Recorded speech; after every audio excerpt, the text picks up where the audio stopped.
नेहमीच भीक मागणाऱ्या या सरपंचाला आता तडीपार करण्याची नोटीस देण्यात आली आहे. हे भीक मागणारे सरपंच म्हणजे मंगेश साबळे. आता भीक मागणारे सरपंच म्हणजे तुम्ही म्हणाल की कोण? भीक मागणारे म्हणजे मंगेश साबळे यांचे भीक मागो आंदोलन हे संपूर्ण महाराष्ट्रामध्ये फेमस आहे. म्हणजे जर त्यांच्या गावामध्ये एखाद्या वेळेस निधी आला नाही, विकास कामामध्ये काही अडथळे प्रशासनाकडून आणण्यात आले, तर ते थेट त्या कार्यालयावर पोहोचतात आणि त्या कार्यालयाच्या बाहेर भीक मागो आंदोलन करतात. आणि हेच भीक मागो आंदोलन संपूर्ण महाराष्ट्रामध्ये फेमस झालेलं आहे.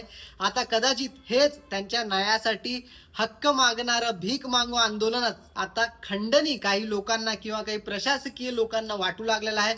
त्याच्यामुळेच त्यांच्यावर खंडणीचे काही गुन्हे दाखल झालेत आणि प्रशासनाच्या कामात अडथळा निर्माण करतो असेही गुन्हे त्यांच्यावर दाखल करण्यात आले आणि त्यामुळेच त्यांना 7 दिवसाच्या आत तुम्हाला आम्ही तडीपार का करू नये अशी नोटीस बजावण्यात आली आहे. आता प्रश्न हा पडतो की जर मंगेश साबळे कायदा आणि सुव्यवस्थेसाठी एवढा मोठा त्रास आहे, तर त्यांना लोक एवढे मतदान का करतात, त्यांना सरपंच म्हणून निवडून का देतात?